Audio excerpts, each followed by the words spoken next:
Assalamualaikum warahmatullahi wabarakatuh. Alhamdulillah bertemu kembali bersama dengan Ustazah Arifah pada hari ini.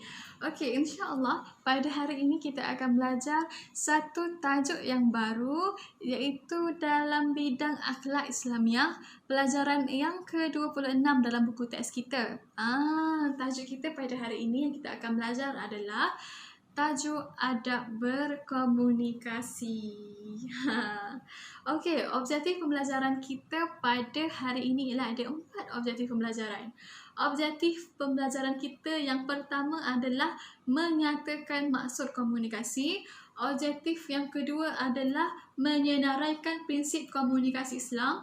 Objektif yang ketiga pula adalah menerangkan adab-adab berkomunikasi, dan objektif pembelajaran kita yang keempat pada hari ini adalah menjelaskan hikmah beradab ketika berkomunikasi. Itu adalah objektif pembelajaran yang kita akan belajar pada hari ini. Okey, sebelum kita memulakan pembelajaran kita pada hari ini, terlebih dahulu jom kita baca doa sebelum belajar. Bismillahirrahmanirrahim. Rabbi zidni ilman warzuqni fahma. Artinya, ya Allah, tambahkanlah aku ilmu dan berikanlah aku rizki akan kepahaman. Kita dah baca doa sebelum belajar. Masih anak-anak murid semua sudah tak sabar nak belajar kan? Okey, jom kita masuk kepada apakah maksud komunikasi dari segi bahasa dan juga dari segi istilah. Okey, dari segi bahasa, maksud komunikasi ini adalah perhubungan. Manakala dari segi istilah, ada 2 kata kunci yang perlu kita ingat, iaitu yang pertama, perhubungan antara 2 individu atau lebih secara langsung. Okey, bagaimanakah perhubungan itu berlangsung? Perhubungan itu berlangsung melalui perantaraan seperti email, surat, radio dan juga telefon. Setelah kita mempelajari maksud komunikasi, ayuh kita lihat 6 prinsip komunikasi dalam Islam. Dan untuk bahagian ini, Ustazah nak minta semua para pelajar fokus dan perlu memahami setiap kalimah bahasa Arab bagi komunikasi dalam Islam ini. Dengar baik-baik ya. InsyaAllah mudah je. Okey, jom kita masuk kepada apakah prinsip komunikasi Islam yang pertama. Okey, prinsip komunikasi Islam yang pertama adalah qaulan baligh, yang bermaksud kata-kata yang tepat mengenai sasaran dan memberi kesan kepada jiwa. Dan yang kedua adalah qaulan layyinan, iaitu kata-kata yang menggunakan bahasa yang lemah lembut, dan yang ketiga adalah qaulan maisuran, yang bermaksud kata-kata yang menggunakan bahasa yang mudah untuk difahami, dan seterusnya adalah qaulan ma'rufan. Qaulan ma'rufan ni adalah kata-kata yang baik, dan yang kelima adalah qaulan kariman, iaitu kata-kata yang mulia, dan prinsip komunikasi Islam yang keenam adalah qaulan sadidan, yang bermaksud kata-kata yang benar, kata-kata yang jujur dan tidak bohong dan tidak berbelit-belit. Itu adalah prinsip-prinsip komunikasi Islam. Dah faham kan apakah prinsip-prinsip komunikasi Islam? Okey, seterusnya kita masuk kepada adab berkomunikasi. Okey, adab berkomunikasi yang pertama adalah tidak melalaikan. Di sini adalah tidak melalaikan daripada melakukan ibadah dan tanggungjawab seperti menjaga solat dan tidak mengabaikan tugas mahupun perintah ibu bapa. Adab yang kedua adalah menggunakan bahasa yang sesuai dan sopan.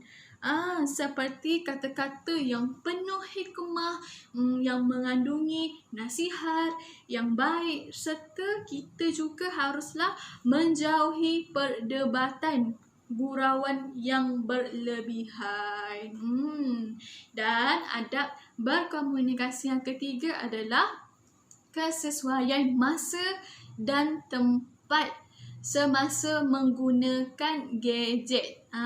Semasa penggunaan gadget dalam masjid ke, menunggang motosikal dan semasa kunjungan hari raya.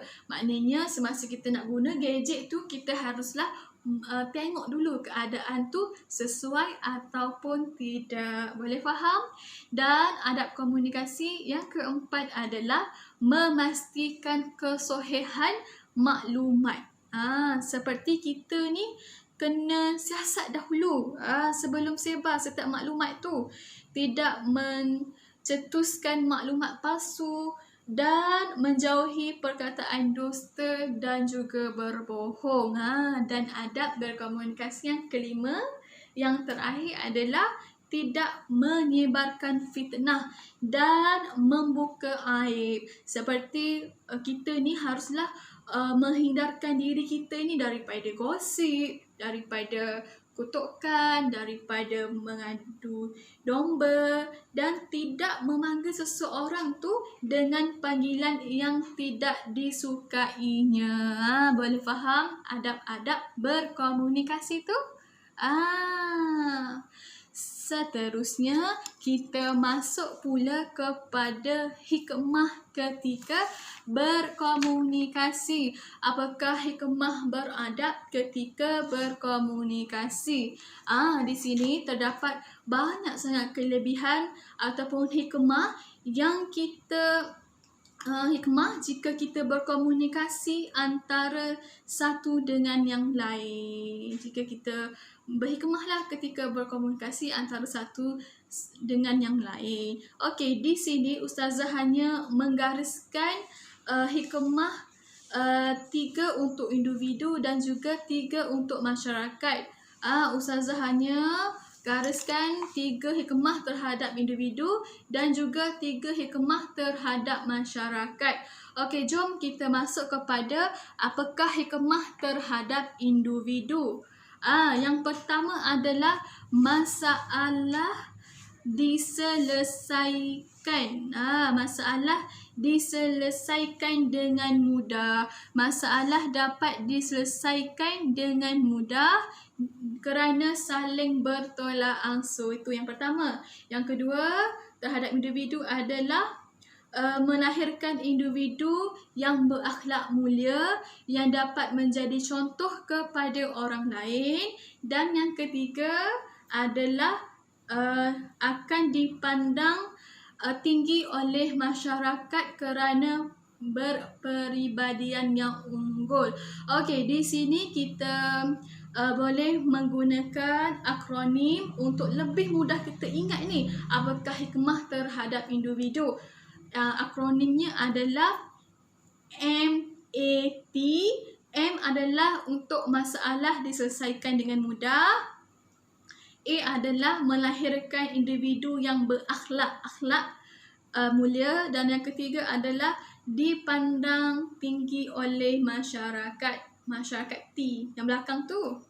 Kita dengan kita menggunakan akronim ni, kita senanglah untuk mengingati. Jadi untuk hikmah terhadap individu, akronimnya adalah MAT. Boleh faham? Okey, seterusnya kita pergi kepada hikmah terhadap masyarakat. Apakah 3 hikmah terhadap masyarakat? Okey, yang pertama adalah menjauhi salah faham supaya masyarakat kita ni dapat hidup dalam bersatu padu. Yang kedua adalah hidup dalam keadaan aman dan harmoni kerana sifat persefahaman yang ditunjukkan. Dan yang ketiga adalah mengukuhkan perpaduan kerana saling bertoleransi. Di sini akronim bagi hikmah terhadap masyarakat adalah JAP. J yang pertama, untuk yang pertama tadi adalah jauhi salah faham. A adalah hidup aman dan damai. A itu aman. Dan yang ketiga adalah P, iaitu mengukuhkan perpaduan. Jadi akronim bagi pelajar-pelajar semua untuk mudah mengingati adalah akronim JAP untuk hikmah terhadap masyarakat. Boleh faham kan? Mudah bukan untuk ingat tu? Okey, secara kesimpulannya, setelah kita belajar mengenai adab berkomunikasi ni, Ustazah nak simpulkan bahawa jomlah marilah kita sama-sama mengamalkan adab ketika berkomunikasi ni. Sama ada kita berkomunikasi secara langsung ataupun dengan perantaraan yang baik. Kita haruslah sentiasa jaga lidah, jaga bicara dan juga jaga tangan. Renung-renungkanlah ya. Sebelum Ustazah mengakhiri pembelajaran kita pada hari ini, Ustazah nak para pelajar semua tengok video yang akan Ustazah tunjukkan sebentar lagi. Boleh ya? Ya Rasulullah, alangkah indah dan luasnya ajaran yang engkau bawa untuk kami. Engkau bersabda, "Innama bu'ithtu liutammima makarimal akhlak." Sesungguhnya aku diutus untuk menyempurnakan akhlak. Di antara akhlak Nabi sallallahu alaihi wasallam, bila mana beliau berbicara, akan berbicara dengan jelas, perlahan-lahan dan terkadang diulang. Baginda Rasulullah sallallahu alaihi wasallam bersabda, "Man kan yu'min billahi wal yawmil akhir falyaqul khairan aw liyasmut." Barang siapa yang beriman kepada Allah dan hari akhirat, maka hendaklah dia berbicara yang benar atau diam. Nabi bila mana berbicara, pembicaranya adalah benar. Nabi bila mana berbicara, dalam isi pembicaraannya tidak menyakiti perasaan orang, baik dengan kekasaran ataupun menghina ataupun merendahkan kepada orang lain. Baginda Rasulullah sallallahu alaihi wasallam kata salah seorang istrinya meriwayatkan bahwasanya maka Rasulullah sallallahu alaihi wasallam yasrudu kasardikum.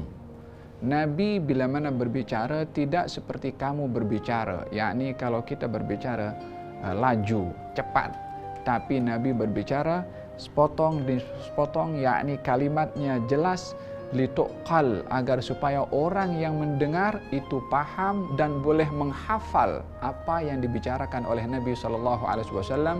Dalam riwayat yang lain, karraraha thalathan. Terkadang dalam satu perbicaraan Nabi akan mengulang sebanyak 3 kali pembicaraan Nabi sallallahu alaihi wasallam agar supaya difahami oleh orang yang mendengarnya. Demikian baginda Rasulullah sallallahu alaihi wasallam berbicara.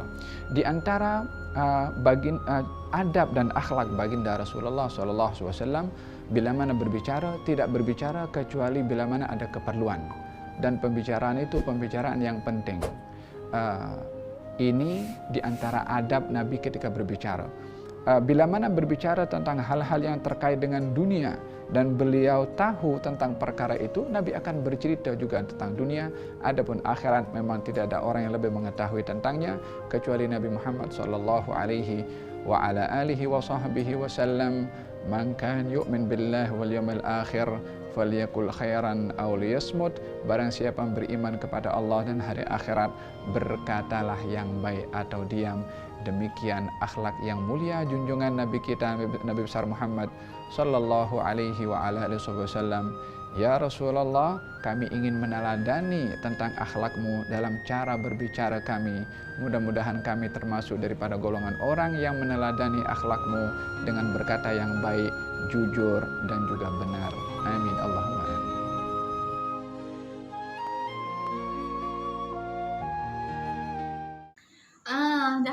kan video tu? Ustazah harap apa pembelajaran yang Ustazah ajar pada hari ini dapat memberikan manfaat kepada semua pelajar. Dapat memberikan manfaat, ya. Dan insya-Allah kita akan berjumpa di lain video yang akan datang. Okey, jumpa lagi. Assalamualaikum warahmatullahi